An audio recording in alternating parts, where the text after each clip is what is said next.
चलिए सीधे शुरू करते हैं। परीक्षा भवन में एक एक नंबर की लड़ाई होती है ना?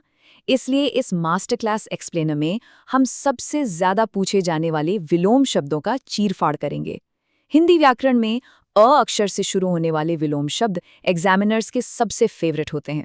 हम यहाँ सिर्फ रट्टा नहीं मारने वाले, बल्कि इन शब्दों के पीछे के लॉजिक को समझेंगे। तो चलिए बिना किसी देरी के सीधे टॉपिक पर आते हैं और इन पर अपनी पकड़ मजबूत करते हैं। अगर उत्तराखंड की प्रतियोगी परीक्षाओं जैसे पटवारी, लेखपाल, यूकेपीएससी या यूकेएसएससी की तैयारी चल रही है, तो ये हैंड रिटन नोट्स एक गेम चेंजर साबित होने वाले हैं। जो भी इन एग्जाम्स को क्रैक करना चाहते हैं, उनके लिए ये सटीक और पॉइंट टू पॉइंट विश्लेषण बहुत काम आएगा। चैनल से जुड़ना और रेगुलर नोट्स फॉलो करना तैयारी की रणनीति का एक बहुत अहम हिस्सा है। हमारा एक ही मकसद है, इन उलझाने वाले टॉपिक्स को इतना क्रिस्टल क्लियर कर देना कि एग्जाम हॉल में कोई कंफ्यूजन ही ना बचे। अच्छा, विलोम का मतलब सिर्फ उल्टा खोजना नहीं होता। इसका एक गोल्डन और अटूट नियम है जिसे हमेशा याद रखना है। व्याकरण के रूप का मैच होना बहुत जरूरी है। मतलब संज्ञा का विलोम हमेशा संज्ञा ही होगा और विशेषण का विलोम विशेषण। ये रूल दिखाता है कि मूल शब्दों को समझना रटने से 100 गुना बेहतर है। अब इस पहली ट्रिक को ही देख लीजिए। अंतर का मतलब होता है अंदर, राइट? तो इसका उल्टा हमेशा बहिर यानी बाहरी होगा। जैसे अंतर्मुखी का विलोम बिना सोचे बहिर्मुखी टिक कर देना है। अगर रूट वर्ड पकड़ लिया तो सही ऑप्शन खुद ब खुद अपना आंसर बताएगा।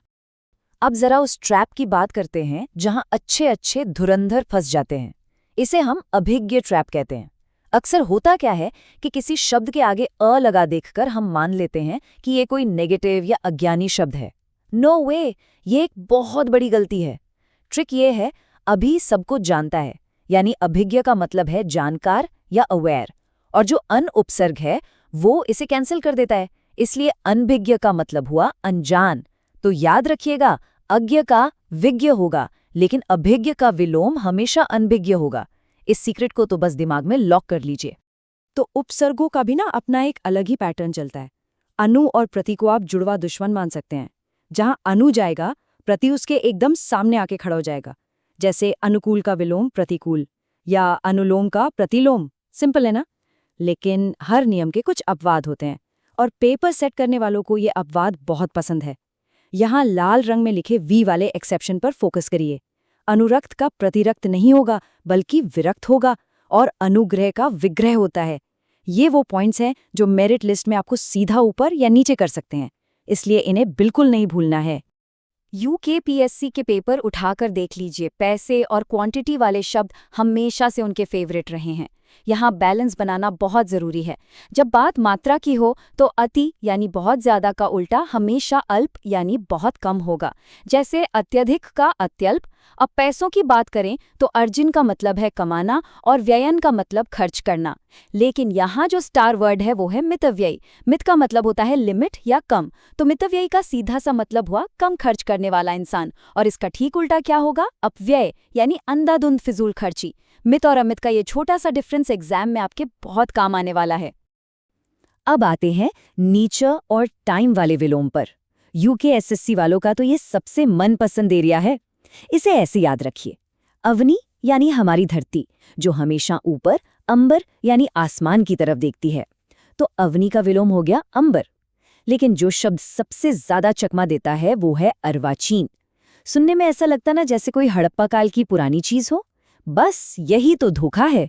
अर्वाचीन का असली मतलब होता है एकदम मॉडर्न या नया। इसलिए अर्वाचीन का सही विलोम प्राचीन होता है। अवनी अंबर की तरह इस अर्वाचीन प्राचीन के जोड़े को भी पक्के से याद कर लेना है। कुछ मिसलेनियस वीआईपी शब्दों को याद रखने के लिए अपने स्कूल के दिनों में चलते हैं। याद है, स्कूल में कुछ सब्जेक्ट्स अनिवार्य होते थे यानी कंपल्सरी, और कुछ ऐच्छिक यानी ऑप्शनल। बस यही हमारी छठी ट्रिक है। अनिवार्य का विलोम हमेशा ऐच्छिक होता है।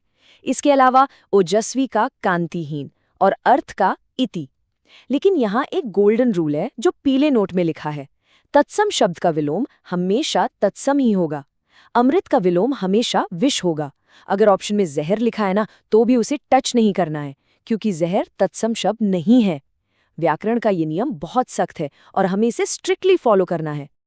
चलिए अब फाइनल प्रहार का टाइम आ गया है। आज के इस एक्सप्लेनर का एक सुपर फास्ट रिवीजन करते हैं। अनु का प्रति या वी से मिलान करना है और तत्सम हमेशा तत्सम से जोड़ा जाएगा। और हाँ, अभिज्ञ और अर्वाचीन वाले ट्रैप से हर हाल में बचना है।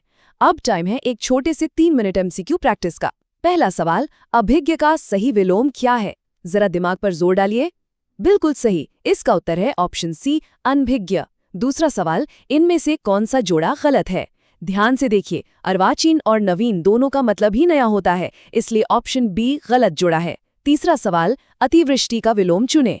जी हाँ, एकदम परफेक्ट, इसका उत्तर है अनावृष्टि। अब आखिर में सोचने वाली बात यह है, अगली बार जब किसी मॉक टेस्ट में कोई भारी भरकम शब्द सामने आएगा, तो क्या आप लोग वहां छुपे हुए तत्सम, तद्भव या उपसर्ग के उस ट्रैप को डिकोड कर पाएंगे? याद रखिए, लगातार प्रैक्टिस ही सिलेक्शन की चाबी है।